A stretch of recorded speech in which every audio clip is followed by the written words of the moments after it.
Shalom, selamat pagi saudara yang kekasih. Pagi ini kita mau belajar lagi Alkitab. Alkitab ini adalah buku cintanya Tuhan kepada manusia. Alkitab ini adalah bukti Tuhan mencintai manusia, sehingga kita diperbolehkan untuk membuka rahasia yang ada di dalam Alkitab ini. Bersyukurlah orang yang diberikan kesempatan untuk menggali kebenaran firman Tuhan. Karena nggak semua orang bisa menggali firman Tuhan. Ya, ini sangat penting. Jadi kita berbahagia kalau kita bisa mendengar firman Tuhan. Karena nggak semua orang bisa mendengar firman Tuhan. Pagi hari ini saya ingin berbicara tentang pujian. Siapa yang nggak mau dipuji? Semua orang pasti ingin dipuji. Saya pun ingin dipuji. Saudara yang kekasih, untuk mendapatkan pujian itu perlu proses, perlu ujian. Kalau kita lulus di dalam ujian, kita mendapatkan pujian. Contohnya dalam Olimpiade di mana? Di Prancis. Orang Indonesia ada mendapatkan medali emas dari angkat besi dan panjat tebing. Mereka mendapatkan medali emas. Sehingga apa yang terjadi? Mereka dipuji seluruh bangsa Indonesia. Bangsa Indonesia memuji orang yang mendapatkan medali emas ini. Nah, untuk mendapatkan medali emas di Olimpiade di Prancis tidak segampang kita membalikan tangan. Perlu proses. Untuk mendapatkan medali emas di Prancis itu dibutuh latihan. Enggak sehari 2 hari, enggak sebulan 2 bulan, bertahun-tahun mereka berlatih untuk memperoleh juara. Jadi untuk mendapat pujian itu harus melalui proses. Saya mendengar Jokowi juga akan memberikan hadiah kepada orang yang mendapatkan medali emas. Jadi orang yang dipuji itu biasanya mendapatkan hadiah. Nah, di dalam Alkitab ini ada 3 sumber pujian yang kita lihat. Pujian dari manusia, pujian dari Tuhan, dan pujian dari iblis. Iblis bisa memuji manusia nggak? Bisa, iblis bisa memuji kita. Biasanya manusia itu kalau memuji kalau orang yang sukses. Contohnya orang yang mendapat medali emas. Biasanya manusia memuji orang yang sudah berhasil, sukses. Saya tidak pernah melihat orang miskin dipuji sama manusia. Saya juga tidak pernah pendeta memuji jemaatnya yang miskin. Saya menjadi orang Kristen itu kurang lebih udah 30, hampir 40 tahun. Saya tidak pernah mendengar pendeta memuji jemaat yang miskin. Pendeta kebanyakan memuji jemaat yang kaya. Ya. Wajar, saudara yang kasih namanya manusia, penilaian manusia itu wajar kalau dia kaya dipuji. Nggak ada yang namanya orang miskin dipuji. Dia itu hebat loh, miskin, nggak punya makan. Nggak ada. Yang ada, dia orang kaya. Siapa yang nggak tahu dia? Tanahnya di mana-mana. Uangnya nggak ada seri. Nah, biasanya manusia itu memuji yang kaya. Sedangkan Tuhan enggak juga. Tuhan memuji orang miskin. Ada. Tuhan di dalam Alkitab ini, orang miskin ada yang dipuji Tuhan. Apa benar ya Tuhan memuji orang miskin ya? Kalau saudara baca di dalam Matius 5 ayat yang ketiga, saya bacakan ya. Ini Tuhan memuji orang miskin. Ya. Matius 5 ayat 3, berbahagialah orang yang miskin di hadapan Allah, karena merekalah yang mempunyai kerajaan Allah. Berbahagialah orang yang miskin di hadapan Tuhan, karena merekalah yang mempunyai kerajaan surga. Jadi kalau kita miskin dipuji sama Tuhan, itu hadiahnya surga, saudara yang kekasih. Yang tadi saya ngomong, biasanya kalau orang dipuji itu mendapatkan hadiah. Hebat ya. Kalau Tuhan memuji kita, kita akan mendapatkan surga. Sekalipun kita miskin, kalau kita dipuji sama Tuhan, kita mendapatkan surga. Apa ada buktinya orang miskin mendapatkan surga? Kalau kita baca di dalam Lukas 16 ayat yang ke-22, ini orang miskin mendapatkan surga setelah mati. Lukas 16 ayat yang ke-22 saya bacakan. Kemudian matilah orang miskin itu, lalu dibawa oleh malaikat-malaikat ke pangkuan Abraham. Kalau di dalam Matius 5 ayat 3, berbahagialah orang yang miskin di hadapan Tuhan karena mereka yang memiliki surga. Kalau di Lukas 16 ayat yang ke-22, berbahagialah orang yang mati. Berbahagialah, di sini bukan berbahagialah, di sini dikatakan kemudian matilah orang miskin itu, lalu dibawa ke pangkuan Abraham. Nah, untuk mendapatkan hadiah atau untuk mendapatkan kebahagiaan orang miskin ini setelah mati.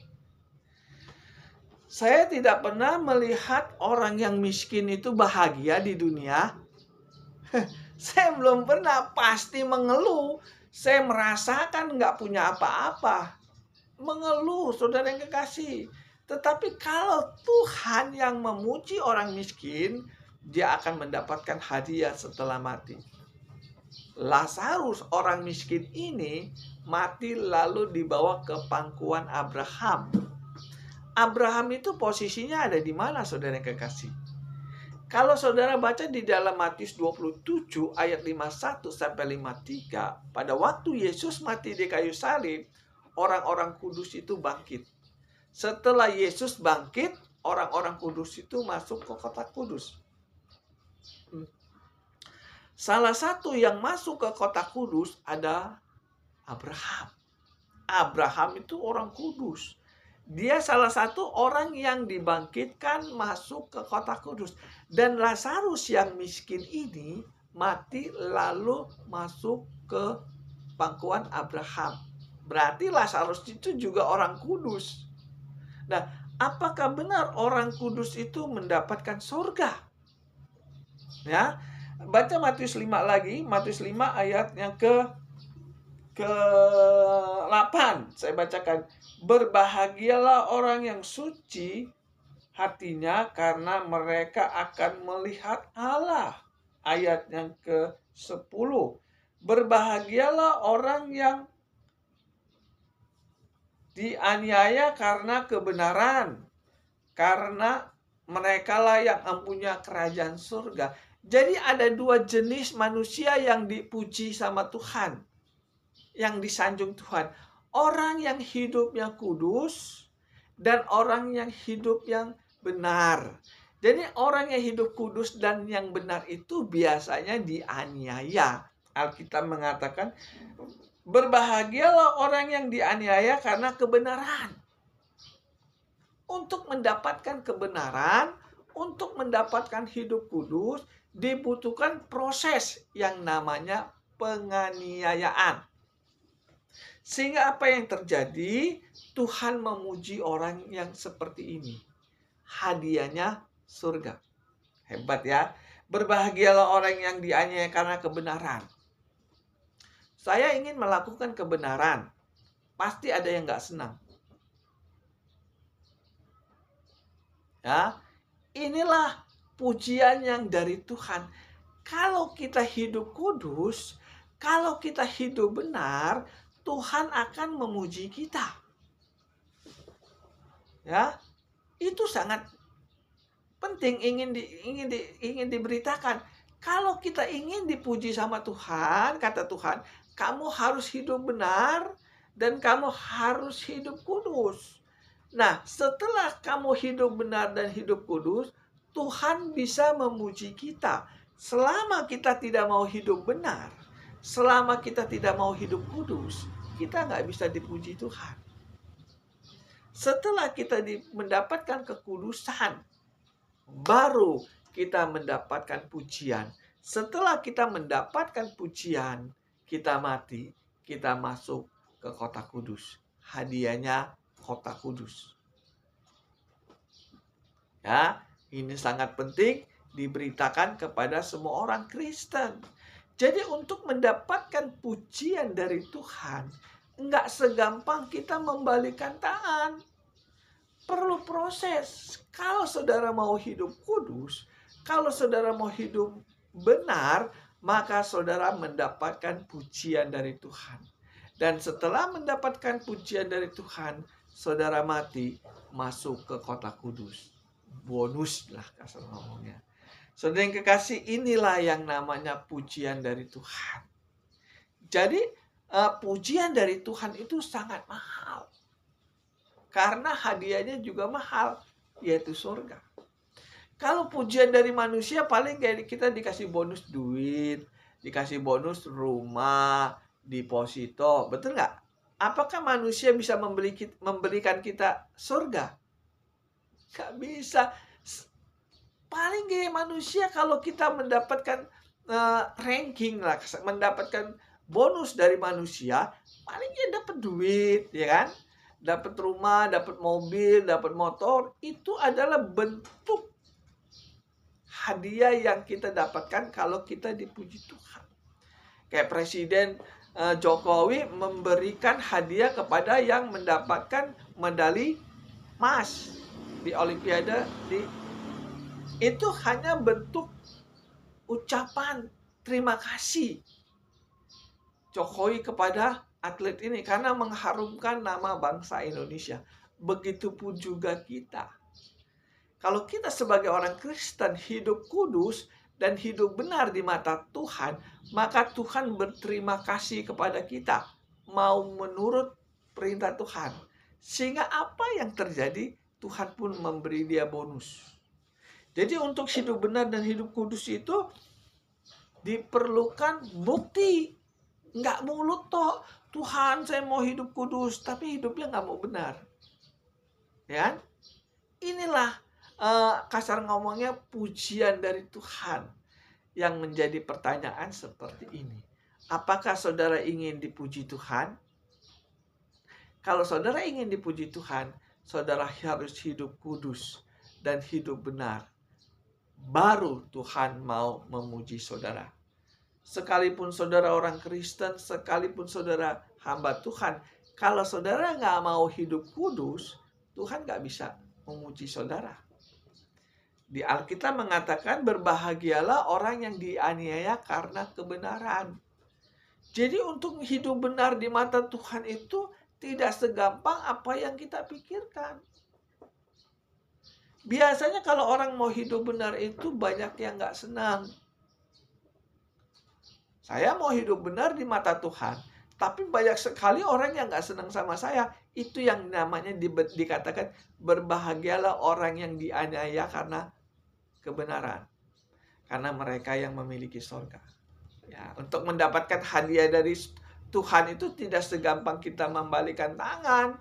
Bukan asal percaya saja masuk surga, tapi nggak mau hidup kudus. Ya kan bisa dapat hadiah lah dari Tuhan. Ya kan? Saudara yang kekasih, ini hadiah dari Tuhan. Surga. Surga itu gratis, saudara yang kekasih. Tetapi harus kita mendapatkan pujian terlebih dahulu. Jadi pujian dari Tuhan itu harganya mahal, yaitu surga. Pujian dari manusia paling berbentuk hadiah rumah, mobil, kendaraan, tanah. Ya kan, saya belum pernah manusia memberikan surga, ya kan? Nah, ada satu lagi hadiah yang dari iblis, neraka.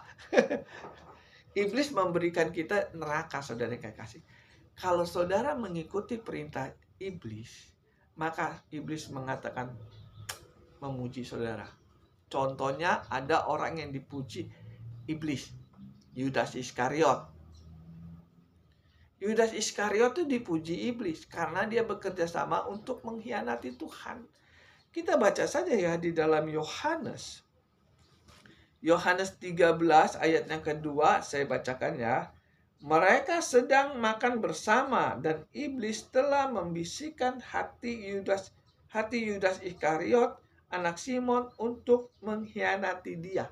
Nah, iblis itu memuji kita kalau kita mengkhianati Tuhan. Jadi iblis bisa memuji kita. Kalau kita mengkhianati Tuhan, maka iblis angkat jempol.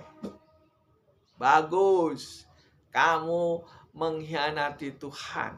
Apa sih arti mengkhianati? Melawan perintah Tuhan.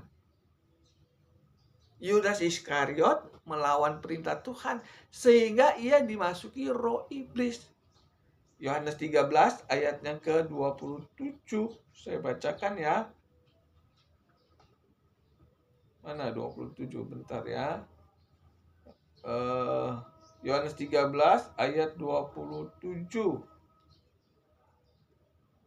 Dan sesudah Yudas menerima roti itu, ia kerasukan iblis. Setelah Yudas menerima perjamuan suci, Yudas dimasuki roh iblis. Jadi perjamuan suci itu tidak menjamin kita hidup kudus. Buktinya Yudas Iskariot, dia mengikuti perjamuan suci, dia malah dimasukin roh iblis. Saya baca ulang lagi ya, di dalam Yohanes 13:27, ini Yudas Iskariot. Dan sesudah Yudas menerima roti itu, ia kerasukan iblis. Jadi perjamuan suci itu tidak menjadi jaminan kita hidup kudus. Contohnya Yudas Iskariot mengikuti perjamuan kudus, dia malah dimasukin roh iblis. Kenapa dia malah dimasukin roh iblis? Karena dia ingin mengkhianati Tuhan. Kalau kita mengkhianati Tuhan, maka yang memuji kita bukan Tuhan, iblis. Bagus, kamu mengkhianati Tuhan. Ini murid Tuhan loh. Namanya Yudas. Yudas bendahara. Yang namanya bendahara itu biasanya orang kepercayaan. Betul nggak?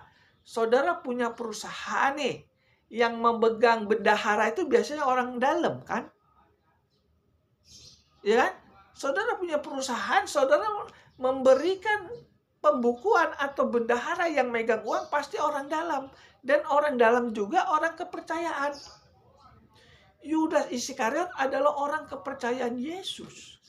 Tapi dia mengkhianati Tuhan. Sehingga apa yang dikatakan di dalam Alkitab? Bagus, kata iblis. Kamu melawan perintah Tuhan, bagus. Nanti saya akan dapat bonus dari saya, kata Tuhan, kata iblis. Kalau saudara baca di dalam Matius, kita baca saja ya. Di Matius 4.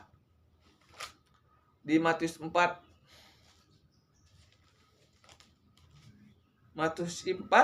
itu Yesus dicobai iblis. Kata iblis, kalau kamu mengikuti perintahku, aku akan memberikan seluruh kekayaan dunia ini. Jadi iblis bisa memberikan kita kekayaan. Dengan catatan, kamu harus melawan perintah Tuhan. Jadi orang yang melawan perintah Tuhan adalah orang yang mengikuti perintah iblis. Dari zaman dulu iblis nggak senang sama Tuhan. Musuhnya Tuhan kan iblis. Kalau kita mengikuti perintah iblis, berarti kita mengkhianati Tuhan. Betul nggak? Kalau kita mengkhianati Tuhan, kita akan mendapatkan bonus dari Tuhan. Dari iblis. Yaitu kekayaan dunia ini. Nah, Yudas Iskariot mengkhianati Tuhan. Apa bentuk dia mengkhianati Tuhan? Dia mencuri uang kasnya Tuhan. Di dalam Yohanes 12 ayat yang ke-6, saya bacakan ya. Yohanes 12 ayat 6.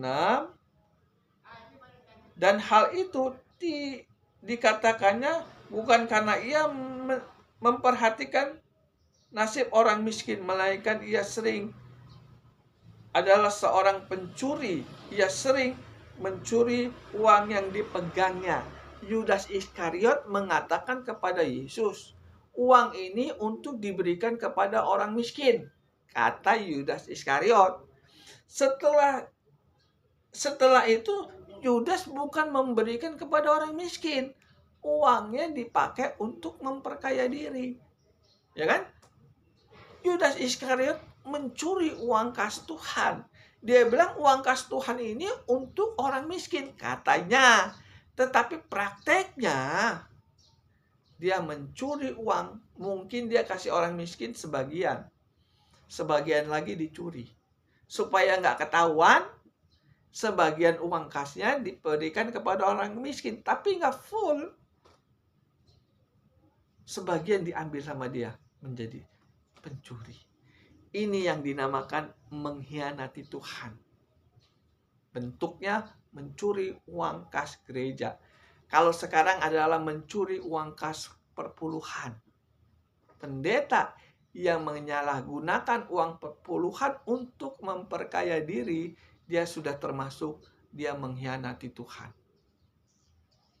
Pendeta-pendeta yang nggak kerja, dia kaya, sumber kekayaannya dari uang perpuluhan, maka ia disebut pengkhianat di dalam gereja. Yudas Iskariot maling uang perpuluhan kalau zaman sekarang ini. Dia bilang uang perpuluhan untuk orang-orang miskin. Tapi faktanya uang perpuluhan sebagian diambil untuk memperkaya diri. Sehingga Tuhan mengatakan ini yang dinamakan pengkhianat. Bayangin saudara yang kekasih, orang kepercayaan Yesus saja bisa berbalik melawan Yesus. Apalagi hamba Tuhan. Apakah ada hamba Tuhan yang mengkhianati Tuhan? Banyak. Cuman gak ada yang berani mengatakan seperti ini. Di akhir zaman, banyak sekali hamba-hamba Tuhan yang mengikuti perintah iblis.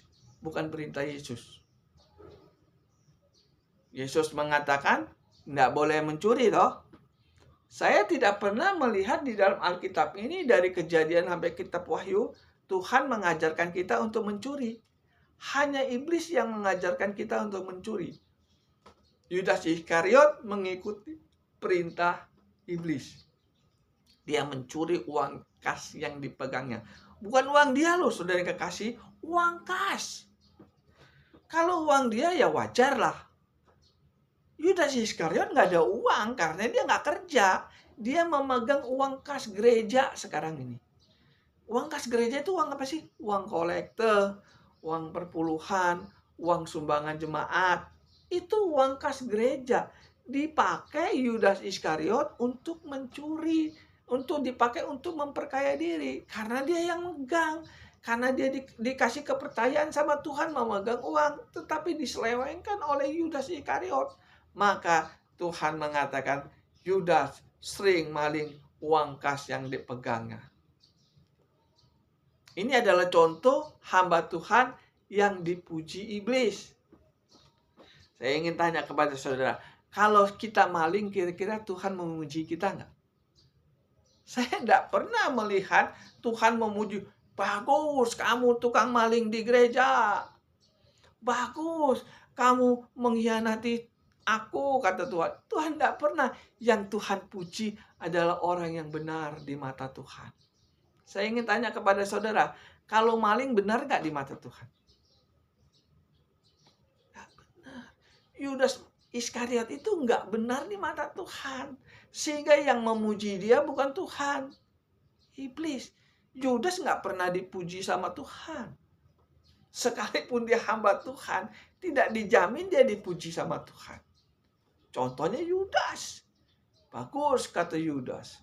Maling terus. Nanti saya akan mendapatkan kekayaan. Ya namanya tukang maling kan mendapatkan kekayaan. Kekayaan haram.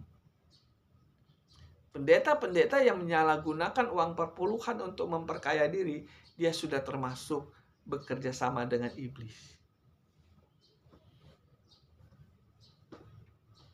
Ya, saya ingin membongkar kebenaran. Jadi pujian itu bisa datang dari Tuhan, bisa juga datang dari iblis. Kalau kita menyalahgunakan uang kas untuk memperkaya diri, maka yang memuji kita bukan Tuhan Yesus, iblis. Tuhan hanya memuji orang yang benar. Kalau dia mati, masuk ke kota kudus atau surga. Tetapi kalau dia nggak benar di mata Tuhan, tukang maling, maka dia mendapatkan bonus di neraka sama iblis. Jadi pujian itu tergantung dari sumbernya nih. Kalau pujian datangnya dari iblis, malah petaka akan mendatangi kita setelah kita mati. Tetapi kalau pujian datangnya dari Tuhan, maka kita akan mendapatkan kebahagiaan di surga. Saya ingin tanya kepada saudara, saudara ingin dipuji Tuhan atau dipuji iblis? Kalau saudara ingin dipuji Tuhan, hidup benar, hidup kudus, maka saudara akan mendapatkan bonus di surga. Tetapi kalau saudara ingin dipuji iblis, terus saja berbuat dosa. Nggak apa-apa, terus berbuat dosa. Selama saudara masih hidup di dunia, berbuat dosa saja nggak apa-apa. Karena waktu masih di dunia, berbuat dosa tidak ada masalah. Saudara perhatikan orang-orang Kristen yang masih berbuat dosa. Waktu dia masih hidup nggak ada masalah toh. Orang Kristen yang masih berjudi, masih mabok, masih berzina, kawin cerai, dan sebagainya. Waktu dia masih hidup nggak ada masalah. Tetapi setelah mereka mati, mereka mendapatkan bonus dari iblis, yaitu neraka. Ya, ini sangat penting. Pujian datang dari Tuhan mendatangkan surga. Pujian dari iblis mendatangkan neraka.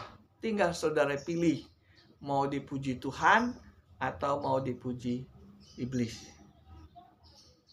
Berbahagialah orang yang hidupnya kudus, karena mereka melihat Tuhan. Saudara pernah lihat Tuhan nggak?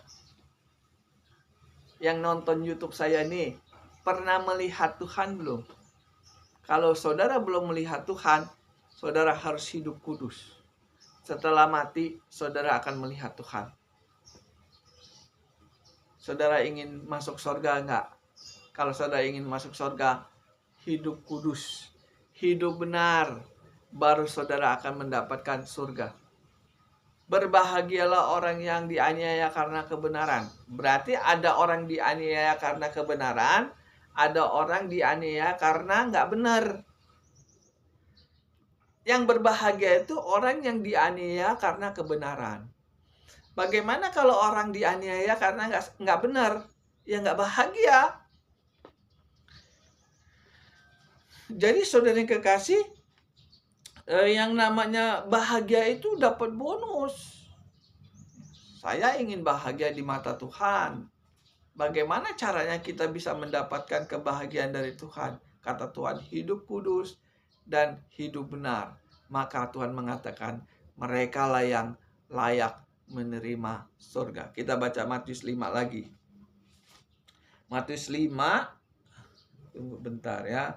Matius 5 ayat yang ke-10 saya bacakan. Berbahagialah orang yang dianiaya karena kebenaran, karena merekalah yang mempunyai kerajaan surga. Berbahagialah orang yang hidupnya kudus, karena mereka melihat Tuhan. Jadi hidup kudus dan hidup benar itu gak ada ruginya. Kenapa nggak ada ruginya? Bisa melihat Tuhan dan bisa punya surga. Nah, jadi kalau saudara ingin mendapatkan bonus surga, saudara harus hidup benar dan hidup kudus. Yang jadi masalahnya seperti ini, saudara yang kekasih. Banyak orang Kristen nggak tahu itu apa hidup kudus. Banyak orang Kristen nggak tahu apa itu hidup benar. Kebanyakan benar menurut dia, benar menurut pendeta. Yang Tuhan mau itu benar menurut Tuhan. Ya kan? Banyak orang Kristen nggak tahu tentang kebenaran. Mereka taunya kalau sudah datang ke gereja sudah benar. Mereka sangka kalau sudah banyak doa sudah benar. Belum tentu. Benar di mata Tuhan itu ada di Roma 2 ayatnya ke-13. Saya sering katakan ini, bukan orang yang mendengar hukum Taurat yang dibenarkan Tuhan. Itu ada kata Tuhan loh. Bukan orang yang mendengar hukum Taurat yang dibenarkan Tuhan, tetapi yang melakukan hukum Taurat itulah yang benar. Dan orang yang benar inilah yang akan mendapatkan surga. Jadi Tuhan mengatakan berbahagialah orang yang benar, berbahagialah orang yang dianiaya karena kebenaran. Jadi orang yang mau menjalankan hukum Taurat itu dianiaya, saudara yang kasih. Gak enak melayani, menjalankan hidup benar itu gak enak, saudara yang kasih. Menjalankan hukum Taurat itu gak enak. Banyak yang gak senang. Kita mau menjalankan kebenaran tapi dihujat orang. Kalau saudara baca di dalam 2 Petrus 2 ayatnya saya baca dari ayat pertama ya. 2 Petrus 2 ayat yang pertama dan kedua. Ini berbicara orang yang mau hidup benar dihujat. Berarti nggak enak ya menjalankan hukum Taurat ya. 2 Petrus 2 ayat pertama. Sebagaimana nabi-nabi palsu dahulu tampil di tengah-tengah umat Allah, demikianlah pula di antara kamu akan ada guru-guru palsu. Mereka akan memasukkan pengajaran-pengajaran yang sesat, yang membinasakan. Bahkan mereka akan menyangkal penguasa yang telah menebus mereka. Dan dengan ayatnya ini, untuk telah menebus mereka, dan dengan jalan demikian segera mendatangkan kebinasaan atas diri mereka. Banyak orang akan mengikuti cara hidup mereka yang dikuasai oleh hawa nafsu, dan karena mereka jalan kebenaran akan dihujat. Ini pendeta-pendeta palsu yang menghujat kebenaran Tuhan. Orang Kristen mau hidup benar dihujat sama pendeta palsu. Orang Kristen mau menjalankan hukum Taurat itu dihujat. Saya mau menjalankan hukum Taurat loh. Karena hukum Taurat kata Tuhan itu benar di mata Tuhan. Tapi saya dihujat. Yang menghujat bukan orang luar. Yang menghujat pendeta-pendeta. Firman Tuhan ini sangat jelas bahwa orang yang mau menjalankan hukum Taurat, kebenaran, dihujat. Jadi untuk mendapatkan pujian dari Tuhan, tidak segampang kita membalikan tangan. Berbahagialah orang yang dianiaya karena menjalankan kebenaran. Berarti berbahagialah orang yang dihina karena menjalankan hukum Taurat. Mereka akan memiliki surga. Keren akhirnya ya. Setelah dianiaya sama hamba-hamba Tuhan, saya mendapatkan namanya surga. Jadi untuk mendapatkan surga itu harus melalui penderitaan. Nggak enak saja ngomongnya, percaya saja masuk surga. Nggak perlu yang lain. Yang penting yakin masuk surga. Tuhan mengatakan kalau engkau ingin benar di mata Tuhan, saudara harus melalui penderitaan. Berbahagialah orang yang menderita karena menjalankan kebenaran, karena mereka yang memiliki surga. Berarti orang yang menjalankan hukum Taurat itu menderita. Yang menghujat bukan orang luar, orang dalam sendiri. Sehingga Tuhan mengatakan kalau kamu lulus dalam ujian ini, lu mendapatkan namanya surga. Saya termasuk orang yang dihujat oleh pendeta-pendeta. Saya ngomong apa adanya, saya menjalankan hidup benar, tapi dihujat. Sehingga apa yang terjadi, ya saya mau diapain, namanya sudah dihujat sama, ya ngomong apa adanya. Pendeta-pendeta menghujat saya, lu itu fit, ngomongin tentang Taurat terus. Saya sering digituin sama pendeta-pendeta.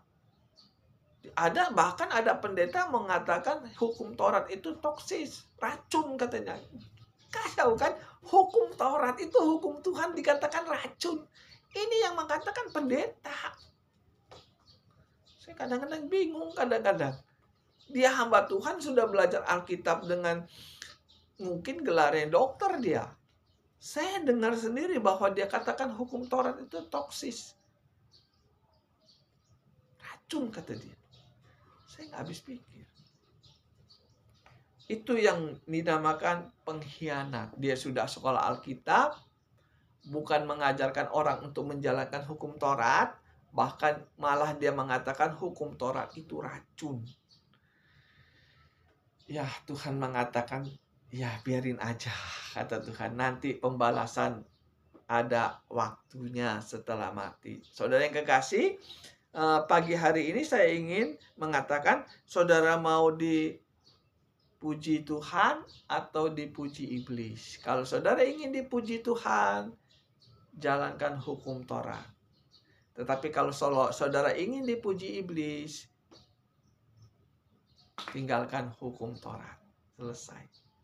Jadi pujian itu tergantung kita. Kita mau dipuji iblis atau dipuji Tuhan. Kalau saudara ingin dipuji Tuhan, hidup benar, hidup kudus, baru saudara mendapatkan surga. Tetapi kalau saudara ingin dipuji iblis, terus aja berbuat dosa, saudara akan mendapatkan kekayaan dunia. Terbukti kan? Pendeta-pendeta yang khotbahnya bohong, dapat duit. Bohongin jemaat kan. Saya jujur aja, banyak pendeta khotbahnya bohong di mimbar. Alkitab mengatakan A, dia katakan B. Dapatlah dia bonus uang dari jemaat. Jemaat mah nggak tahu, saudara yang kekasih. Jemaatnya taunya pendeta itu benar. Padahal dia nggak tahu pendeta itu ada yang seperti Yudas, maling uang perpuluhan. Yang benar Alkitab. Amin. Yang benar ini Alkitab. Saya mau benar. Gimana caranya saya ingin benar? Ikuti Alkitab. Kita bisa benar nggak? Bisa. Kita baca di dalam Amsal 23. Amsal, tunggu bentar ya. Amsal 23 ayat 23.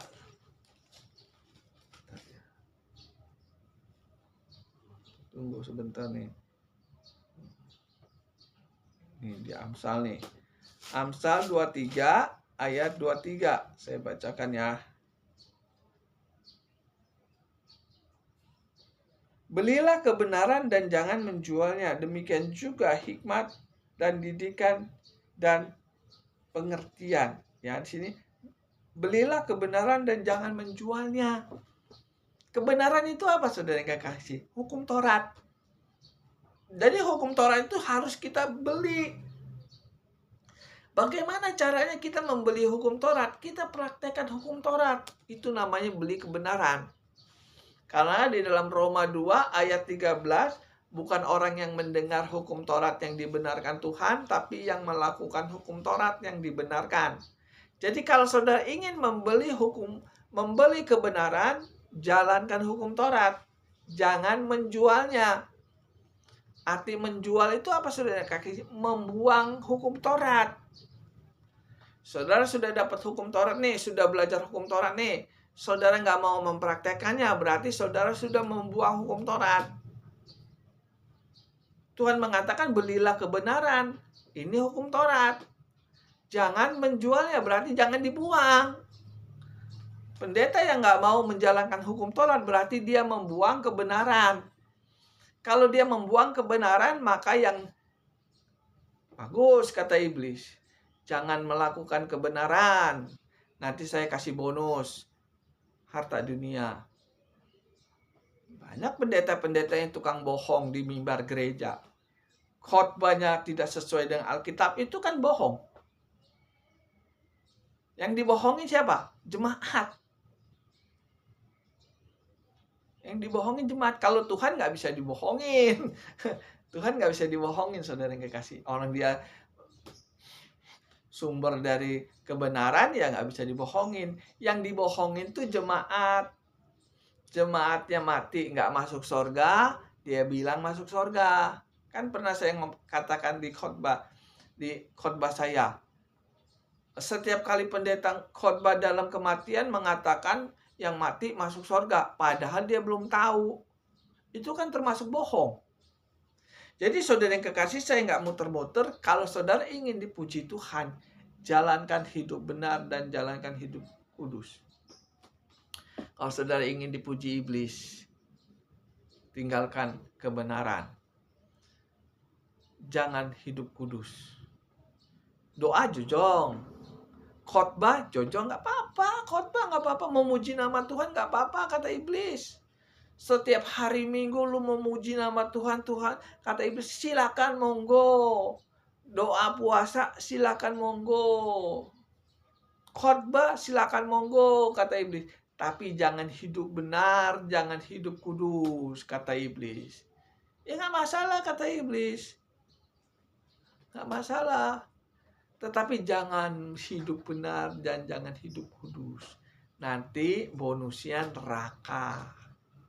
Ya, saya ingin katakan kepada saudara di pagi hari ini, saudara mau dipuji Tuhan atau dipuji iblis? Pilihan ada di tangan saudara.